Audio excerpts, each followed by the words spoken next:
Welcome friends. Previous लेक्चरमध्ये आपण Riemann सम आणि a function bounded function Riemann integrable म्हणजे काय त्याची डेफिनेशन बघितली. ह्या लेक्चरमध्ये आपण ह्याच्या दोन डेफिनेशन्स आहेत. पहिली आपण जी घेतली होती फंक्शन इंटिग्रेबल, ज्याला आपण डारबॉक्स इंटिग्रेबल फंक्शन असं म्हणू शकतो. आणि प्रिव्हियस व्हिडिओमध्ये जी तुम्ही बघितलीत ती रिमान इंटिग्रेबल फंक्शनची डेफिनेशन. तर ह्या दोन डेफिनेशन इक्विव्हॅलंट आहेत, म्हणजे सेमच आहेत, हे आपण आता प्रूव्ह करणार आहोत.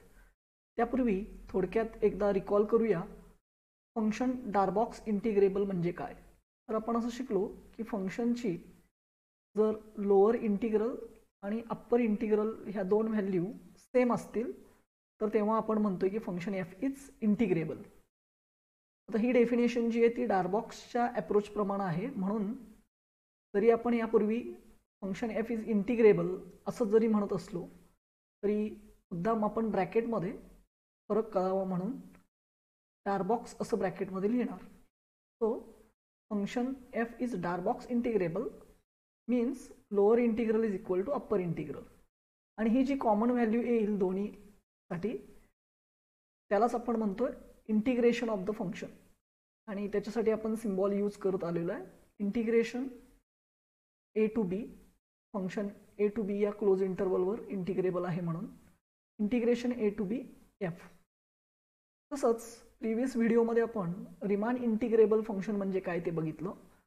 तो रिमान इंटिग्रेबल फंक्शन म्हणजे त्या फंक्शनचं रिमान इंटिग्रेशन, ज्याच्याकरता आपण एक लेटर वापरतोय स्मॉल आर, एक्झिस्ट होतोय की दिलेल्या प्रत्येक इप्सायलन करता आपल्याला एक असा नंबर डेल्टा, पॉझिटिव्ह दोन्ही, डेल्टा हा पॉझिटिव्ह नंबर असा शोधता येतोय की जेव्हा जेव्हा एखाद्या पार्टिशनची मेश त्या डेल्टापेक्षा आपण स्मॉल घेऊ तेव्हा तेव्हा त्या पार्टिशनसाठी कोणतीही रिमान सम जी तयार होईल एस आणि हा नंबर आर ह्यांच्यातला डिफरन्स किंवा distance mod S minus R दिलेल्या इप्सायलनपेक्षा आपल्याला कमी करून दाखवता येतं. तेव्हा आपण म्हणतोय की ते फंक्शन एफ रिमान इंटिग्रेबल आहे. आणि ह्याच्यामध्ये जो आर हा नंबर आपण एक्झिस्ट होतोय असं म्हटलं, त्या आर या नंबरलाच आपण म्हणतोय फंक्शन एफचं रिमान इंटिग्रेशन.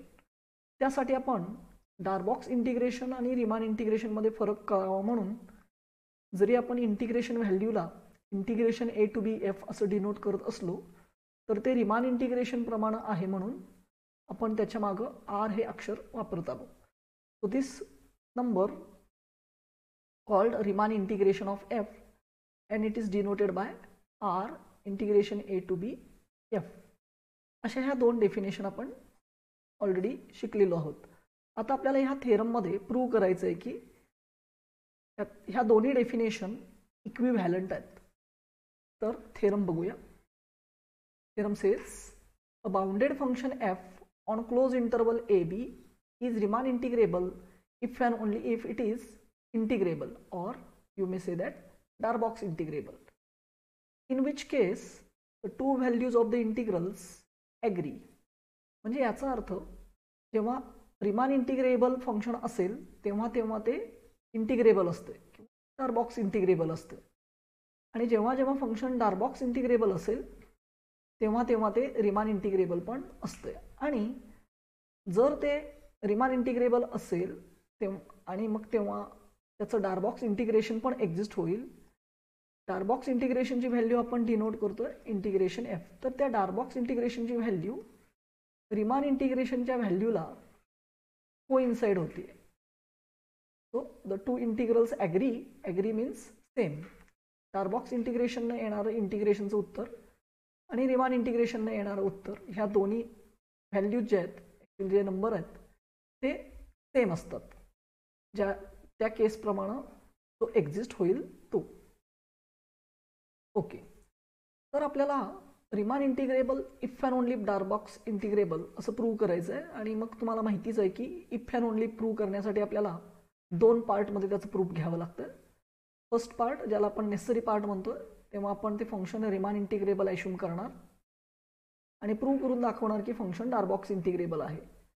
आणि सफिशियंट पार्ट मीन्स आपण ते फंक्शन डारबॉक्स इंटिग्रेबल आहे ॲश्युम करणार आणि रिमान इंटिग्रेबल आहे हे प्रूव्ह करून दाखवणार.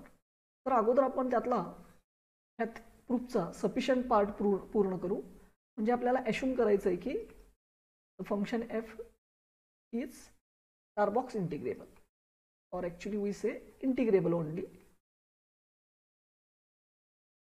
Function f integrable म्हणजे according to definition it means the lower integral of this function and upper integral coincides, and the same value of these two, lower and upper integral, is actually integral of the function f and denoted by integration a to b f.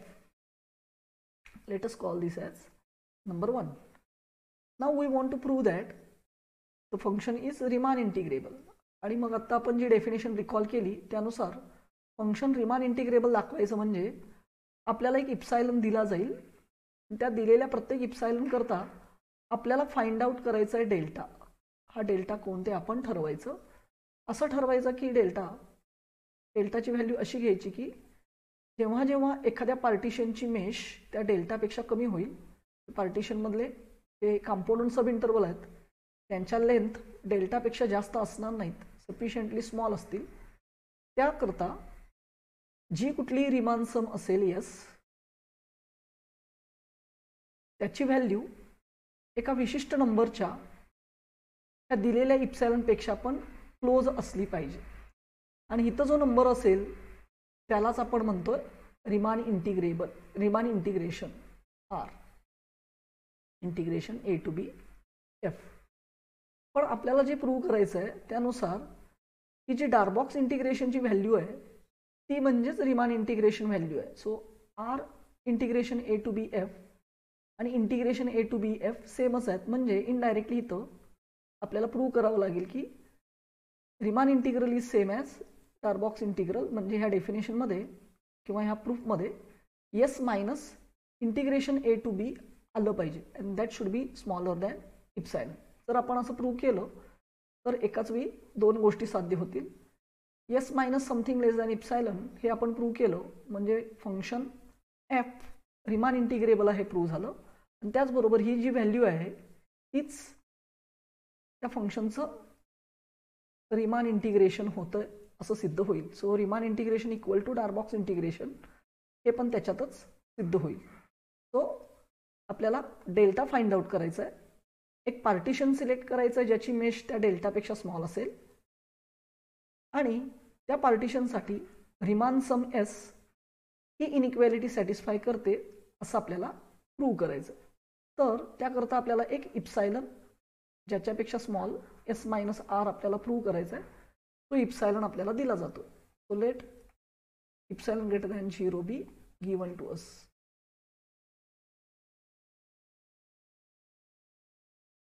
आता आपल्याला माहिती आहे आपल्या assumption प्रमाणे की function Darboux integrable आहे. त्यामुळं function Darboux integrable असण्याची नेसेसरी अँड सफिशियंट कंडिशन आपल्याला नोन आहे, ज्याला आपण कॉची क्रायटेरिया असं म्हणतो. We know that by Cauchy criteria किंवा त्याचंच आणखीन एक व्हर्जन आपण प्रूव्ह केलं ज्याला आपण अनदर कॉची क्रायटेरिया फॉर इंटिग्रेबिलिटी असं म्हणतो. तर by this theorem called as another Cauchy criteria, we know that a bounded function f on closed interval ab is integrable. Integrable here means Darbox integrable. Integrable means Darbox. So no need to actually write the word Darbox. The only integrable word is sufficient. Okay. पण आता आपल्याकडे दोन definition आहेत, Riemann आणि Darboux. त्यामुळे आपण फरक कळावा म्हणून ते ब्रॅकेटमध्ये लिहितो. सो जेव्हा आपण हा थेरम प्रूव्ह केला होता तेव्हा रिमान इंटिग्रेशन शिकलेलं नव्हतो, त्यामुळे आपण तो वर्ड वापरत नव्हतो. आता मात्र आपण यूज करू. So function f is Darboux integrable if and only if for each epsilon greater than 0 there exist delta greater than 0 such that for all the partition with its mesh less than delta we have upper Darboux sum minus lower Darbox sum can be made as small as epsilon. So we have this theorem. आणि ह्या theorem मध्ये function Darboux integrable असण्यासाठी ही box केलेली condition आहे, condition number 2, ही आपल्याला माहिती आहे. आपल्या असम्पशन प्रमाणे function f, since function f is Darboux integrable, so let me write down only integrable to save some time, but you understand whenever I say f is integrable it means Darboux integrable. So therefore by theorem stated in this 2, by another Cauchy criteria for integrability, function जेव्हा integrable असतं तेव्हा there exists some delta greater than 0 such that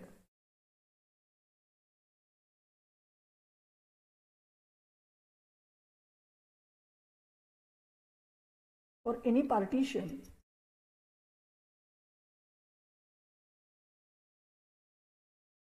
P with or having this condition mesh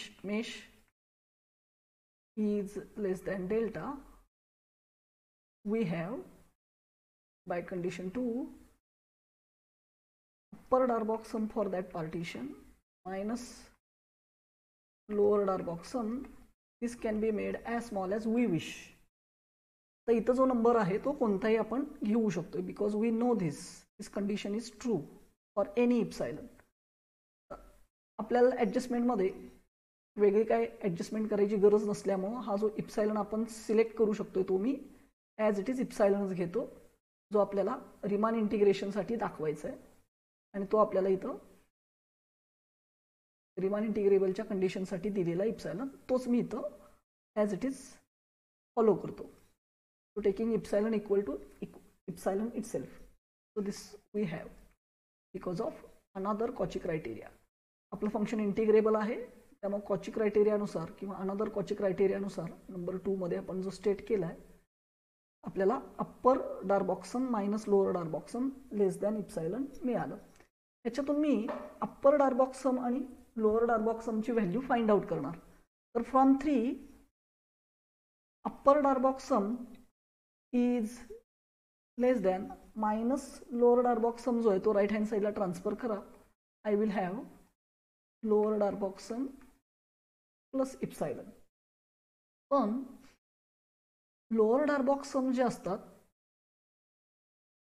त्यांच्यातल्या supremum व्हॅल्यूला आपण lower integral असं म्हणतो. आता मी lower इंटिग्रलकडे का जातोय, कारण मला माहिती आहे की आपलं फंक्शन हे Darboux इंटिग्रेबल आहे. सो अकॉर्डिंग टू डेफिनेशन जी आपण नंबर 1 मध्ये कोट केलेली आहे, आपल्याला लोअर इंटिग्रल आणि अप्पर इंटिग्रल इक्वल आहेत आणि त्या दोघांची पण value integration A to B F इतकी आहे हे नंबर 1 मध्ये माहिती आहे.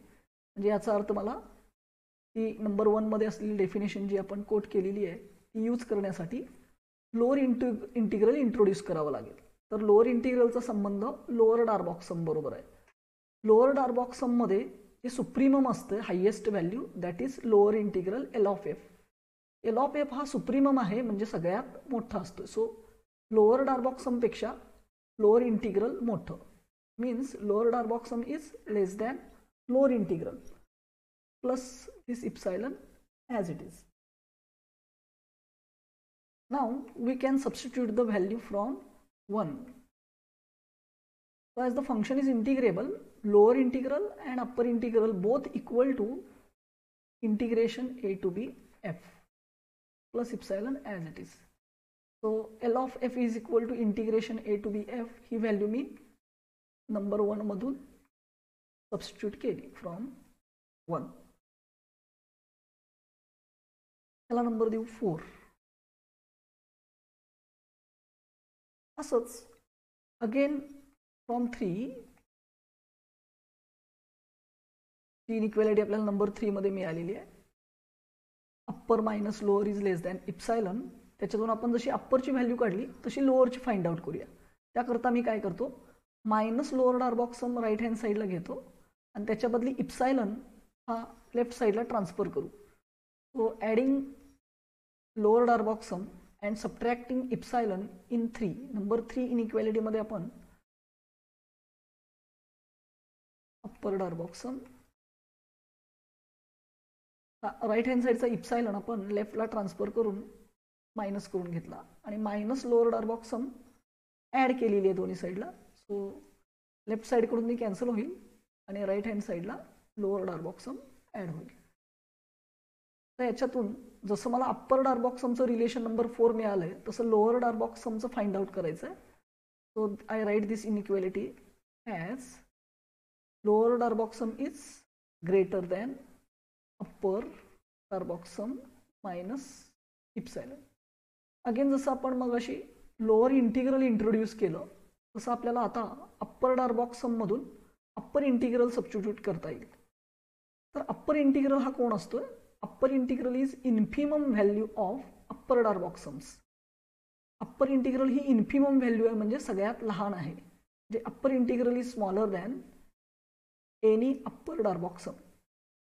Therefore indirectly upper integral is less than upper Darboux sum means upper Darboux sum is greater than upper integral this minus epsilon as it is. Again from one upper integral and lower integral both equal to the integration value of the function f means we get lower Darboux sum is greater than the integral value. आता हे जी integral value आहे ती Darboux integration आहे आणि आपल्याला माहिती आहे की फंक्शन एफ डार्बॉक्स इंटिग्रेबल आहे म्हणून. So we know the value of integration A to B F. Let us call it as 5. आता एक खूप महत्त्वाची इनइक्वॅलिटी किंवा रिलेशन आपण यूज करणार आहे. प्रिव्हियस व्हिडिओ लेक्चरमध्ये आपण रिमान सम शिकलो आणि तेव्हा आपण प्रूव्ह केलेलं आहे. So we know that for every Riemann sum is denoted by capital S. कोणतीही Riemann sum असू दे of the function f associated to the partition P. या partition साठी associate होणारी कुठलीही Riemann sum असू दे, always Riemann sum lies between lower Darboux sum and upper Darboux sum. This is what we know. आता याच्यामध्ये आपण number 5 मध्ये lower Darboux समची आपल्याला व्हॅल्यू माहिती आहे. From 5 this lower Darboux sum is it is greater than lower Darboux sum is bigger than integration minus epsilon. आणि number 4 मध्ये आपल्याला अप्पर डार्बॉक्स समचं रिलेशन माहिती आहे. What it is? Number 4 upper Darboux sum is less than integration value plus epsilon. So let us substitute. So Riemann sum is less than upper Darboux sum and from 4 upper Darboux sum is strictly smaller than integration value plus epsilon. So using 4 and 5 we get this. That is, so it means integration f minus epsilon is strictly smaller than Riemann sum, and on the other hand Riemann sum s is strictly smaller than integration plus epsilon. Almost आपण close आलेलो आहोत. आपल्याला finally prove करायचं आहे कुठलीही जी Riemann sum exist होते every Riemann sum minus तो r आहे ज्याला आपण Riemann इंटिग्रेशनची व्हॅल्यू म्हणतोय. आपल्याला प्रूव्ह करायचं की ते Riemann integration actually Darboux integration इतकंच आहे. म्हणजे s minus r, r means this difference can be made as small as epsilon. हे आपल्याला प्रूव्ह करून दाखवायचं आहे. तर तुम्ही सेकंड इयरला असताना शिकलाय की हा मॉड्युलस जेव्हा आपण ओपन करतोय मॉड काढून टाकतोय तेव्हा मॉडच्या इनसाइड असणारी व्हॅल्यू जी आहे ती ज्यापेक्षा स्मॉल आहे इप्सायलनपेक्षा स्मॉल आहे तर त्याचा निगेटिव्ह मायनस इप्सायलन आणि तो पॉझिटिव्ह प्लस इप्सायलन ह्या दोघांच्या मध्ये लाय होत असते. सो हे जरी आपण प्रूव्ह केलं तर त्याचा अर्थ होतोय जेव्हा तुम्ही मॉड्युलस काढून टाकाल मायनस इप्सायलन आणि प्लस इप्सायलनच्या मध्ये हा नंबर लाय होईल. ह्याच्या उलट हा नंबर जेव्हा मायनस आणि प्लस इप्सायलन मध्ये लाय होईल त्याचा अर्थ त्याला मॉड्युलस तुम्ही घेऊ शकताय आणि ते लेस दॅन इप्सायलन असं लिहू शकताय. सो मला Riemann sum minus integration A to B F असं मिळवायचं आहे. ह्या इनइक्वॅलिटीमध्ये जवळपास आपल्याला ते मिळालेलं आहे. मी काय करतो, प्रत्येकातून 3 पार्ट आहेत, first less than second less than third, प्रत्येकातून integration A to B f ही क्वांटिटी जी आहे ती सबट्रॅक्ट करतो. So I will get this gives me integration A to B f subtract केल्यावर तो कॅन्सल होणार. सो लेफ्ट फर्स्ट पार्टमध्ये फक्त मायनस इप्सायलन शिल्लक राहील. मिडल पार्ट जो आहे एस त्याच्यातून सुद्धा integration A to B f subtract करू. आणि राईट मोस्ट जी क्वांटिटी आहे त्याच्यातून पण integration A to B f subtract केल्यावर तो कॅन्सल होईल, शिल्लक राहील इप्सायलन. सो राईट हँड साईडला प्लस इप्सायलन आणि लेफ्ट साईडला minus epsilon. Again by definition of modulus minus आणि प्लस इप्सायलनमध्ये ही क्वांटिटी लाय होत असेल त्याचा अर्थ मिडल टर्मला तुम्ही ॲब्सोल्यूट व्हॅल्यू द्या. Mod S minus the integral value is smaller than epsilon. So according to definition of Riemann integration असं एक पार्टिशन ज्याची मेश एका डेल्टापेक्षा स्मॉल असेल आणि ते आपल्याला माहिती आहे. वेअर आपण जे पार्टिशन सिलेक्ट केलेलं आहे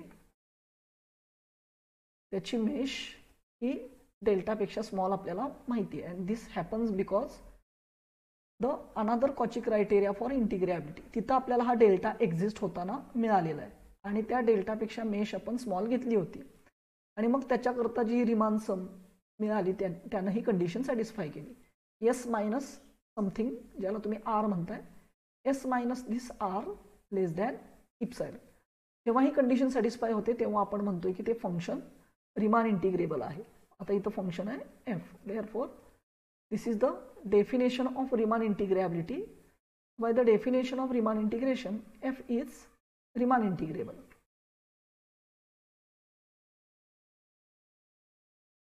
आणि या कंडिशनमध्ये एस मायनस जो नंबर असेल that is actually called Riemann integration.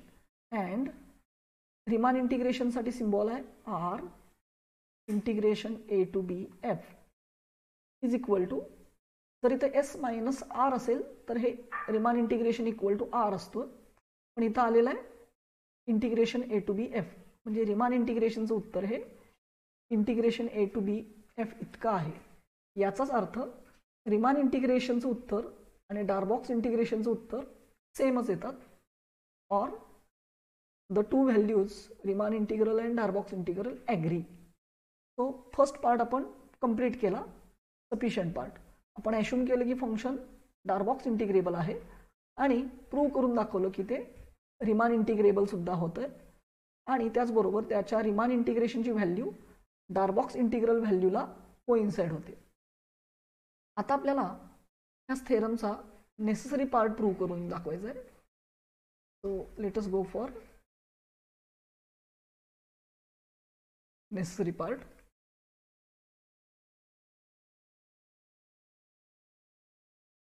Means ह्या पार्टमध्ये आपल्याला ॲश्युम करावं लागेल की we have to assume that function f is Riemann integrable. In short let me write R integrable for convenience. तो आपल्याला ॲश्युम करायचं आहे फंक्शन एफ रिमान इंटिग्रेबल आहे. जर फंक्शन रिमान इंटिग्रेबल असेल तर आपलं जे सिम्बॉल आहे R integration A to B F त्याला आपण रिमान इंटिग्रेशन व्हॅल्यू असं म्हणतो किंवा simply Riemann integration of F. तर ही व्हॅल्यू एक्झिस्ट होणार आणि सपोज ती काहीतरी ती एक्झिस्ट होते because function is Riemann integrable is given to you. Function Riemann integrable आहे म्हणजे ह्या रिमान इंटिग्रेशनला काहीतरी व्हॅल्यू असणार. For convenience let us denote this by usual notation small R. Okay. किंवा जर तुम्हाला हे स्मॉल आर डिनोट करायचं नसेल you can use whole symbol R integration A to B F. पण ते जर असं इनकन्व्हिनियंट आहे so it is better to have the notation another letter small r. Okay, so we have given function is Riemann integrable. Then by definition of Riemann integrability, then by definition of Riemann integration,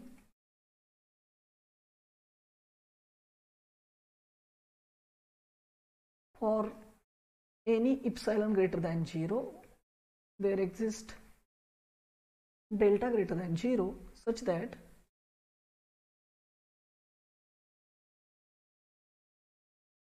every Riemann sum of the function f associated with the partition P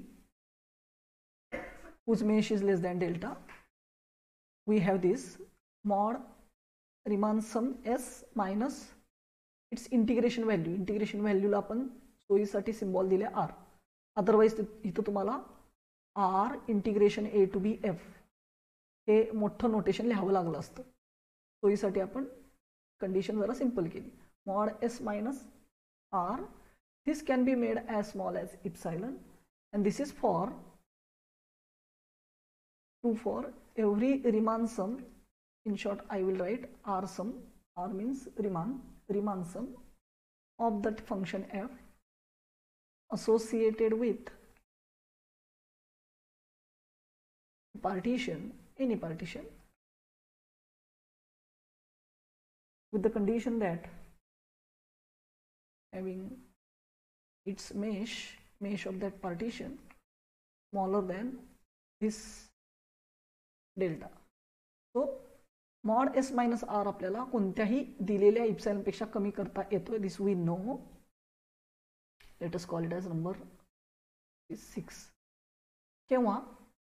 जेव्हा आपण एक delta choose करू शकतो, असा एक delta मिळेल आणि पार्टिशनची mesh जेव्हा जेव्हा डेल्टापेक्षा स्मॉल होईल, नंबर 6 मध्ये जी कंडिशन आहे mod S minus R less than epsilon ही आपल्याला नोन आहे. सो आता आपण असं एक पार्टिशन खरोखर घेऊया ज्याची मेश डेल्टापेक्षा स्मॉल असेल. So let that partition we use our usual notation. आपण नेहमी पार्टिशन A to B चं T0 means A less than T1 less than T2 and so on. The last point Tn is equal to actually T. Let this be a partition and we have to take its mesh as small as delta. तो delta आपल्याकडे already exist झालेला आहे, आपण शोधायचा नाही. With its mesh means length of longest component sub interval. तो ह्या पार्टिशनमध्ये कुठल्याही इंटरवलची लेंथ डेल्टापेक्षा कमीच आहे असं एक पार्टिशन आपण सिलेक्ट केलं. आता रिमान समसाठी ज्या n पार्ट्स आपण केलेले आहेत close interval A to B चे आपण n तुकडे पाडलेले आहेत, त्या प्रत्येक तुकड्यामध्ये त्याला आपण कंपोनंट सब इंटरवल म्हणतोय. त्यातले एक सॅम्पल म्हणजे T0 to T1, T1 to T2 दुसरी. प्रत्येक सब इंटरवल मधून एक पॉइंट सिलेक्ट करायचा आहे. तर तो का एक्झिस्ट होतो ह्याचं आधी कारण देतो आणि मग तो डायरेक्ट मी पॉइंट सिलेक्ट करतो. स्मॉल m हे जे नोटेशन आहे आपलं for any component sub interval, पहिली T0 to T1 he sub interval, दुसरी T1 to T2. एक आपण जनरल घेऊया kth interval Tk-1 comma Tk. Small m हे जे नोटेशन आहे त्याचा अर्थ आहे इन्फिमम, जे ग्रेटेस्ट लोअर बाउंड. सो हा जो आहे तो ग्रेटेस्ट लोअर बाउंड आहे GLB. म्हणजे लोअर बाउंडच्या सेट मधला फंक्शन f ऑफ x चे जेवढे जेवढे लोअर बाउंड येतील when we restrict values of x in this particular subinterval Tk-1 to Tk. Tk-1 to Tk एवढ्याच इंटरवलचा डोमेन म्हणून विचार करता, म्हणजे x च्या व्हॅल्यू या Tk-1 पासून Tk पर्यंतच पुटअप केल्या तर अकॉर्डिंगली ज्या फंक्शनच्या व्हॅल्यू f ऑफ x तयार होतील त्या व्हॅल्यूचे जे लोअर बाउंड आहेत म्हणजे लहान आहेत f ऑफ x पेक्षा, त्या सगळ्या लोअर बाउंड मधला ग्रेटेस्ट म्हणजे स्मॉल m आहे. तर यापूर्वी सुद्धा आपण ह्याचा वापर केलेला आहे. ग्रेटेस्ट लोअर बाउंड म्हणजे त्याच्यापेक्षा मोठा. आता ह्या m पेक्षा मोठा म्हणजे m मध्ये एक छोटीशी क्वांटिटी ऍड करायची. सपोज मी m मध्ये एक इप्सिलॉन हा छोटा स्मॉल पॉझिटिव्ह नंबर ऍड करतो. ऑटोमॅटिकली काय होईल, m हा ग्रेटेस्ट लोअर बाउंड आहे तर m प्लस दिस इप्सिलॉन हा त्याच्यापेक्षाही मोठा नंबर तयार होईल. By adding positive number we get a number bigger than previous. त्यामुळे m पेक्षा मोठा m प्लस इप्सिलॉन. तर ग्रेटेस्ट लोअर बाउंड m आहे म्हणजे m प्लस इप्सिलॉन हा लोअर बाउंड असू शकत नाही, कारण लोअर बाउंड मधला ग्रेटेस्ट जो आहे तो m आहे. त्याच्यापेक्षा मोठा लोअर बाउंड असत नाही.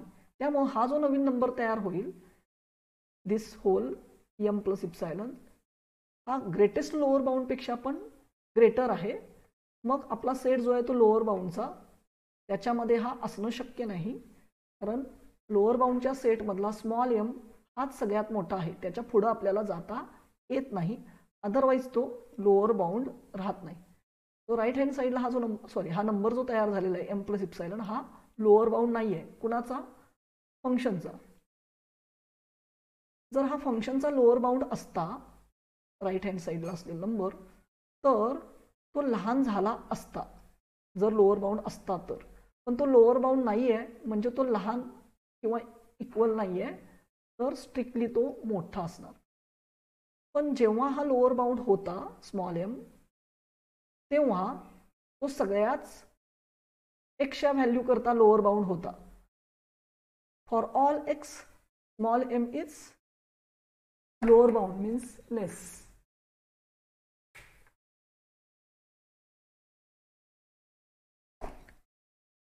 आता m प्लस इप्सायलन हा लोअर बाउंड नाही आहे म्हणजे फॉर ऑलचं निगेशन आपल्याला करावं लागणार आहे.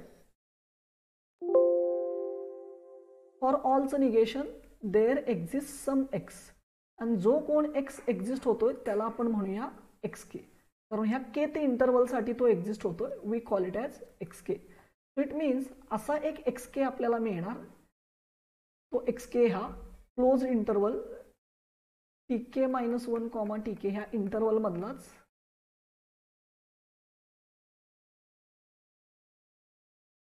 एक पॉइंट आहे. xk belongs to this. असा एक तरी पॉइंट xk मिळणार की small m plus epsilon not lower bound, म्हणजे स्मॉल m प्लस इप्सायलन ही व्हॅल्यू लहान होणार नाही, मोठी होणार कुठल्या तरी एका f ऑफ xk पेक्षा. तो f ऑफ xk पेक्षा m प्लस इप्सायलन मोठा असणार. This is because of definition of greatest lower bound. Greatest lower bound पेक्षा मोठा लोअर बाउंड नाही म्हणजे तो कुठल्या तरी एका f ऑफ xk पेक्षा मोठा होतो. Okay, so it is possible to select such xk. एक xk असा सिलेक्ट करणं आपल्याला ग्रेटेस्ट लोअर बाउंडच्या डेफिनेशनमुळं शक्य झालं, म्हणून आपण तो सिलेक्ट केला. तसं रिमान समसाठी आपण हे xk जे आहे ते कोणतेही सिलेक्ट करू शकतो रँडमली, म्हणून आपण अशा पद्धतीनं ते सिलेक्ट केलेले आहेत. आता रिमान समसाठी रिमान समच्या डेफिनेशननुसार f ऑफ xk जे असतात प्रत्येक सब इंटरवल मधल्या इमेजेस f ऑफ xk त्या प्रत्येकाला तुम्हाला त्या इंटरवलच्या लेंथनं मल्टिप्लाय करावं लागतं. आणि असे पहिला पार्ट, दुसरा पार्ट, n पार्ट केलेले आहेत. प्रत्येक पार्टवर जे असे नंबर तयार होतील f of xk multiplied by length of the interval tk-1, त्या सगळ्यांची ॲडिशन करावी लागते म्हणजे आपल्याला रिमान सम मिळेल. म्हणजे मला काय करावं लागेल, दोन्ही साईडला इंटरवलची लेंथ जी आहे, आता आपण इंटरवल घेतलेली आहे tk-1, tk, त्याची लेंथ असणार आहे tk-1. त्यानं मी दोन्ही साईडला मल्टिप्लाय करतो. Let us multiply to the right hand side. आता राईट हँड साईडला ॲडिशन असल्यामुळं this infimum value over the interval tk-1, tk ह्याला सुद्धा आपल्याला लेंथ tk-1 न मल्टिप्लाय करावं लागेल.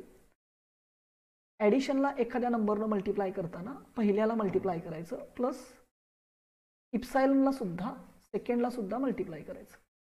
So multiplying both sides by tk-1. पण लेंथ ही ऑलवेज पॉझिटिव्ह असल्यामुळं इनइक्वेलिटी जी लेस दॅन टाईपची आहे इट विल नॉट चेंज, ती तशीच राहील.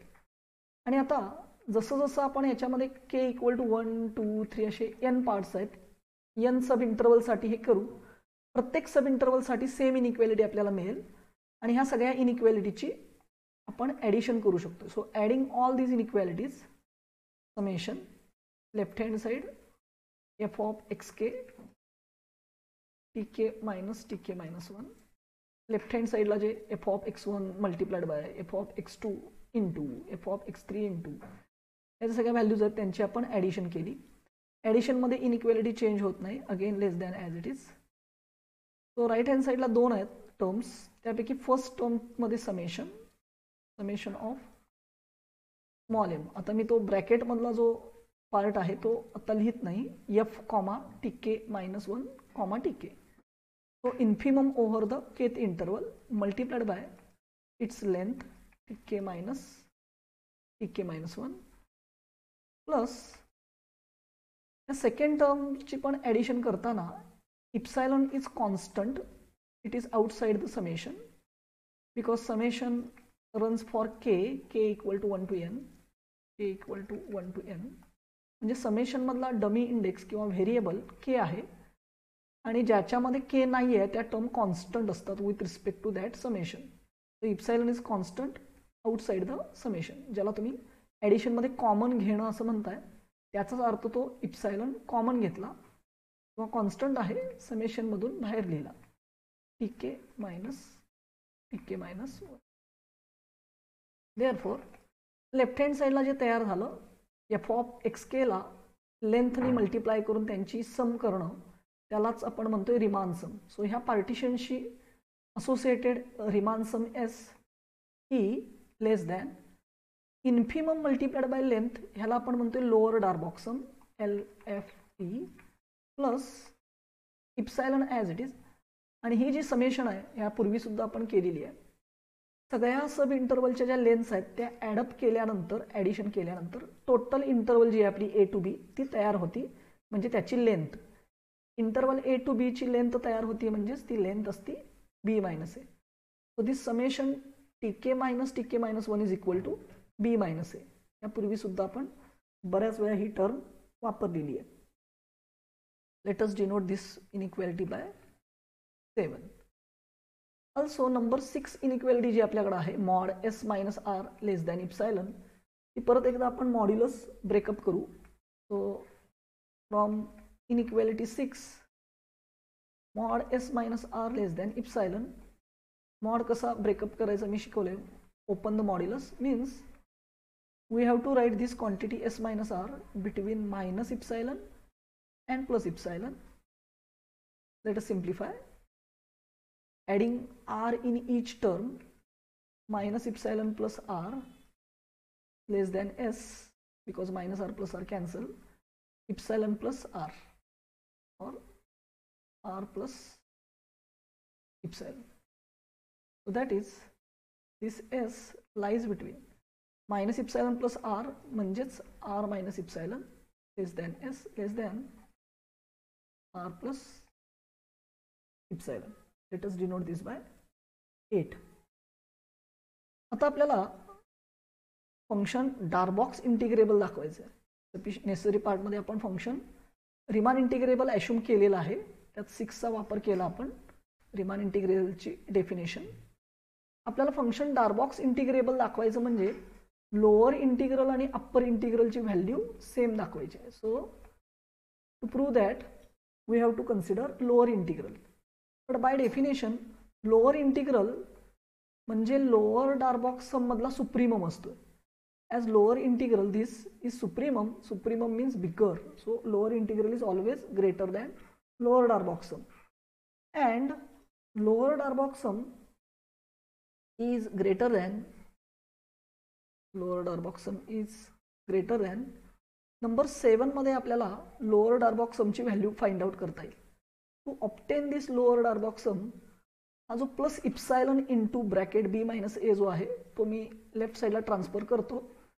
I will get lower Darboux sum is greater than S आणि हा epsilon into B minus A subtract होईल. So lower Darboux sum is greater than S minus epsilon into B minus A. ही value मी number 7 मधून lower Darboux sum साठी find out करून घेतली.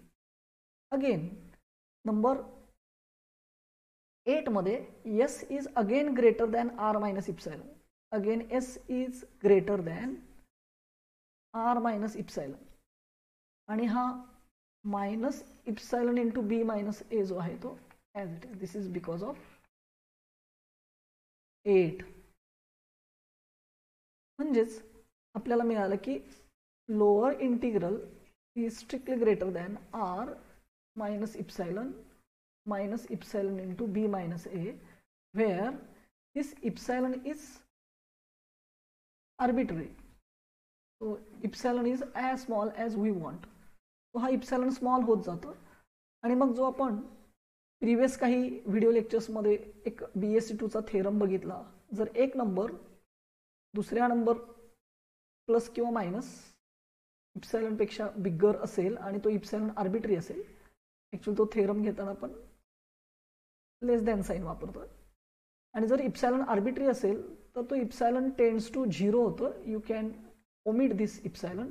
पण ती लिमिटिंग केस असल्यामुळं स्ट्रिक्टली लेस दॅन इनइक्वॅलिटी जे असतात त्या लेस than or equal to be होतात. सेम सिच्युएशन लेस दॅन किंवा ग्रेटर दॅन काही फरक पडत नाही. सेम सिच्युएशन आपण इथं ग्रेटर दॅनसाठी सुद्धा वापरू शकतो. So using this property of real numbers, epsilon is arbitrary means we can take epsilon as small as 0. Therefore, this is limiting case. So this greater than becomes greater than or equal to r minus 0. So omit it. Minus 0 into b minus a, which is again 0. So again epsilon is 0. So as epsilon is arbitrary, we have this lower integral is greater than or equal to r.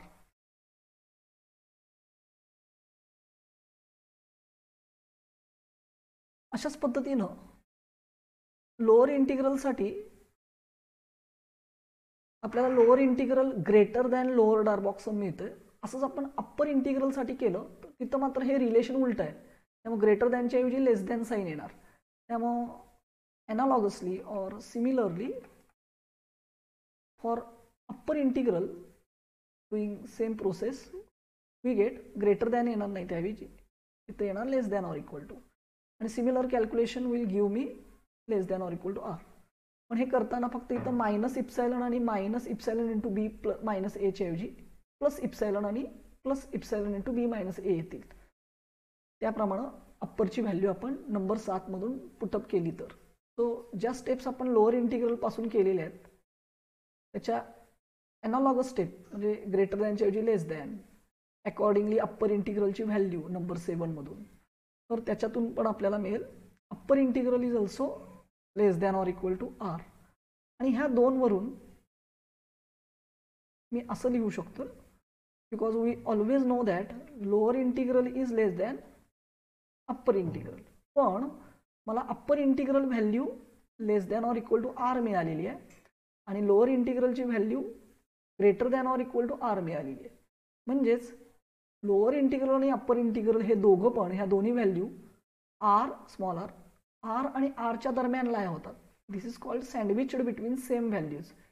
जेव्हा असा एखादा number lower integral lies between R and R, it means that lower integral is exactly equal to R. तसंच upper integral is also lies between R, it is greater than or equal to R and less than or equal to r, means upper integral also equal to r. म्हणजे both lower and upper integral both equal to r. आणि जेव्हा function f साठी lower integral आणि upper integral value same येतात, by definition of Darboux integration function f is integrable. Actually we say integrable, but to understand it is with reference to Darboux definition. It is Darboux integrable.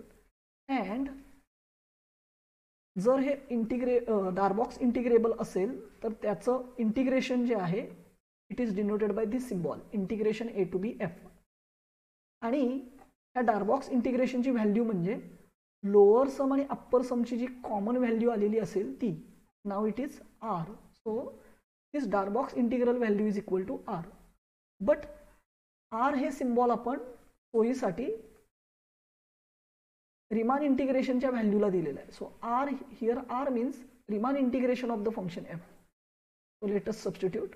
Therefore this R is nothing but Riemann integration.